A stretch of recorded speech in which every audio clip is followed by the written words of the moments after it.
പമ്പാ നദിയിൽ തുഴച്ചിൽക്കാരുടെ കരുത്തും താളവും വിസ്മയവും തീർത്ത ആവേശ പോരാട്ടത്തിന് സമാപനം.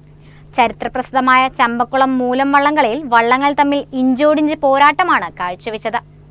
കനത്ത സുരക്ഷയിലും ആഹ്ലാദാരവങ്ങളിലും മുങ്ങി നിന്ന തീരത്തെ സാക്ഷി നിർത്തിയാണ് ഇത്തവണത്തെ ജലമേള വിജയകരമായി സമാപിച്ചത്. പമ്പാ നദിയിൽ ആവേശത്തിന്റെ അലയൊളികൾ തീർത്ത ചരിത്രപ്രസിദ്ധമായ ചമ്പക്കുളം മൂലം വള്ളംകളി അരങ്ങേറി. മൺസൂൺ കാലത്തെ ആദ്യ ജലോത്സവത്തിന് സാക്ഷ്യം വഹിക്കാൻ പതിനായിരങ്ങളാണ് പമ്പയുടെ തീരത്തേക്ക് ഒഴുകിയെത്തിയത്. തുഴച്ചിൽക്കാരുടെ കരുത്തും താളവും ഒന്നായപ്പോൾ ഓളപ്പരപ്പിൽ വാശിയേറിയ പോരാട്ടമാണ് നടന്നത്.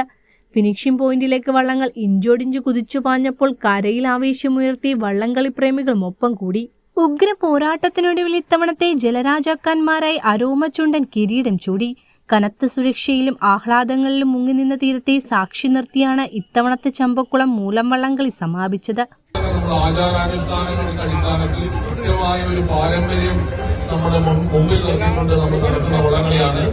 അതില് ഒരു ചെറിയതായ വീഴ്ച പോലും വരാതെ ഈ വർഷവും കൃത്യമായ ആചാരാനുഷ്ഠാനങ്ങൾ പാലിച്ചുകൊണ്ട് തന്നെ വലിയ ജനാവലിയുടെ മുമ്പിലാണ് ഈ വള്ളംകളി ഇവിടെ നടക്കാൻ ഇരിക്കുന്നത്. രാവിലെ മുതൽ തന്നെ അല്ലെങ്കിൽ ഒരു മാസക്കാലയളവ് നമ്മൾ ഇവിടുത്തെ ഇതിന്റെ സംഘാടക സമിതി അഹോരാത്രം പ്രയത്നിച്ചുകൊണ്ട് ഇതിനകത്ത് യാതൊരു തരത്തിലുള്ള ലാഭേച്ഛയും കൂടാതെ വലിയ ഒരു മുന്നൊരുക്കങ്ങൾ നടത്തിയിട്ടാണ് ഈ വള്ളംകളിയുടെ പ്രവർത്തനങ്ങൾ ഇത്ര മനോഹരമായി ഇവിടെ നടക്കുന്നത്.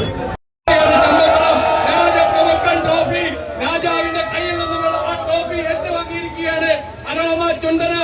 എല്ലാവിധ ഈ വർഷം നീറ്റിലിറങ്ങിയ അരോമ ചുണ്ടന് ചമ്പക്കുളം ജലോത്സവ സമിതിയുടെ പേരിലുള്ള എല്ലാവിധ വിജയാശംസകൾ അർപ്പിക്കുന്നു.